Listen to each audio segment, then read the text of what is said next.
اب اگر دیکھا جائے جناب آدم علیہ السلام سے لے کر نبی کریم صلی اللہ علیہ وسلم کی ذات بابرکات تک، تو تمام انبیاء علیہ السلام کا جو دین پاک ہے وہ اصول اور عقائد کے اعتبار سے ایک ہی ہے. یعنی اللہ کے ہر نبی نے آ کر یہ اعلان کیا کہ اللہ وحدہ لا شریک ہے. یعنی باقی معاملات وقت کے ساتھ ساتھ بدلتے رہے، لیکن جو دین کے اصول، جو ضابطے اور عقائد تھے وہ کسی نبی کے اوپر بھی تبدیل نہیں ہوئے. حضرت آدم علیہ السلام بھی یہ کہتے تھے کہ اللہ وحدہ لا شریک ہے، اور حضرت نوح علیہ السلام بھی یہی کہتے تھے. المختصر 1,24,000 کم و بیش انبیاء یہی کہتے رہے کہ اللہ وحدہ لا شریک ہے. اب حضرت آدم علیہ السلام سے لے کر جناب عیسیٰ علیہ السلام تک جب وہ دنیا میں موجود ہوتے تو لوگ اللہ کو وحدہ لا شریک مانتے رہے. جیسے ہی ان کا وصال ہو گیا تو جو ان کی قومیں تھیں وہ بت پرستی میں مشغول ہو گئیں اور اللہ کی وحدانیت کو انہوں نے ترک کر دیا. یعنی بہت ساری قومیں ایسی ہیں جنہوں نے بت پرستی شروع کر دی اور اللہ کی وحدانیت کو چھوڑ دیا. اب میرے اور آپ کے آقا مولا تشریف فرما کے حضرت عقبہ بن عامر رضی اللہ تعالیٰ عنہ اس حدیث پاک کے راوی ہے اور صاحب بخاری اس کو اپنی بخاری میں لے کے آئے ہیں.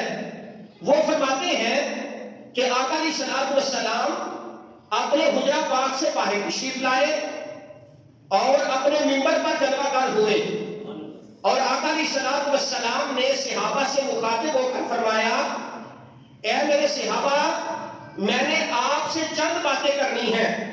عرض کیا گیا یا رسول اللہ صلی اللہ علیہ وسلم حضور حکم ارشاد فرمائیے.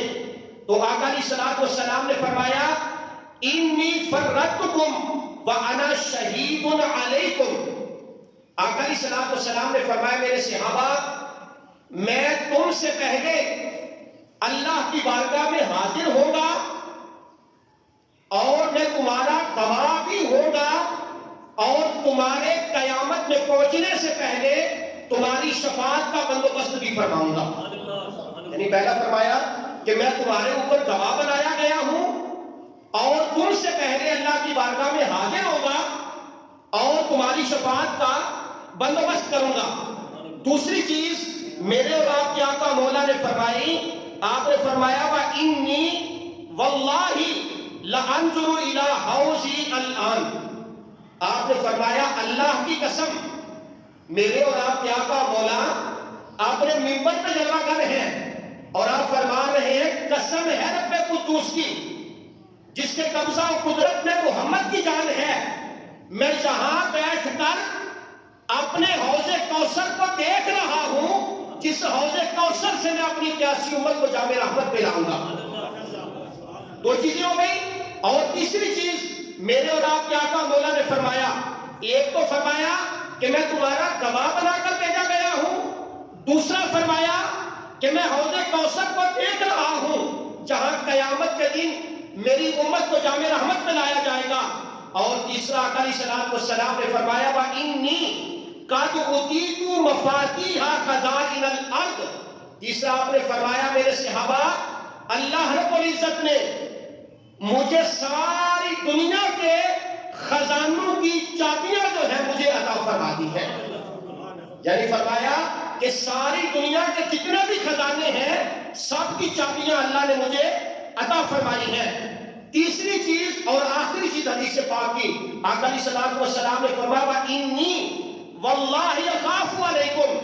چوتھی چیز آپ نے فرمائی، آپ نے فرمایا کہ مجھے قسم ہے رب قدوس کی جس کے قبضہ اور قدرت میں محمد کی جان ہے، مجھے اس بات کا ڈر نہیں کہ میرے بعد تم مشرک ہو جاؤ گے، مجھے ڈر اس بات کا ہے کہ دنیا کی محبت میں تم مختلف قسم کے فرقوں میں اور فکروں میں بٹ جاؤ گے. یعنی باقی انبیاء علیہ السلام کی جو امتیں تھیں وہ مشرک ہو گئی تھیں، شرک کرنے لگ گئی تھیں. فرمایا اللہ رب العزت کائنات کا ہر گناہ معاف کر دے گا، لیکن اللہ تعالیٰ شرک کرنے والے کو کبھی معاف نہیں فرمائے گا. فرمایا ان الشرک لظلم عظیم، فرمایا سب سے بڑا گناہ، سب سے بڑی جہالت جو ہے وہ شرک ہے. اور اللہ تعالیٰ سارے گناہ معاف کر دے گا لیکن اللہ کبھی مشرک کو معاف نہیں فرمائے گا. یہ اس کی شان کے خلاف ہے. تکبر کرنا اور کائنات کا واحد رب ہونا یہ صرف اللہ کی صفت ہے، یہ کائنات میں کسی دوسرے کی صفت نہیں ہے. فرمایا عقبہ بن عامر کہتے ہیں کہ سرکار نے 4 چیزیں ارشاد فرمائی. ایک فرمایا کہ پہلی بات کہ اللہ نے مجھے شاہد بنا کر بھیجا ہے، میں تمہاری شفاعت کا بندوبست کروں گا. اور دوسرا فرمایا کہ میں ممبر کے اوپر بیٹھ کر حوض کوثر کو دیکھ رہا ہوں جس سے میں کل قیامت کے دن تم جام رحمت پلاؤں گا. میرے بھائیو، آج نوجوانوں کے عقائد خراب کیے جاتے ہیں کہ معاذ اللہ علم کے اوپر باتیں کی جاتی ہیں، لیکن جو نبی مدینہ منورہ میں بیٹھ کر یہاں وہاں کی بات نہیں بلکہ فرمایا کہ میں جنت کے اندر جو حوض کوثر ہے اس حوض کوثر کا مشاہدہ اپنی آنکھوں سے فرما رہا ہوں. یعنی آج کی جدید ٹیکنالوجی نے یہ بات اور آسان کر دی کہ اگر میں اور آپ یہاں بیٹھ کر ساری دنیا کو دیکھ سکتے ہیں تو جس کے لیے اللہ نے کائنات بنائی تھی کیا ان کو یہ طاقت عطا نہیں فرمائی تھی؟ یقیناً عطا فرمائی تھی. آپ نے فرمایا کہ اللہ نے مجھے ساری کائنات کے خزانے عطا فرمائے ہیں.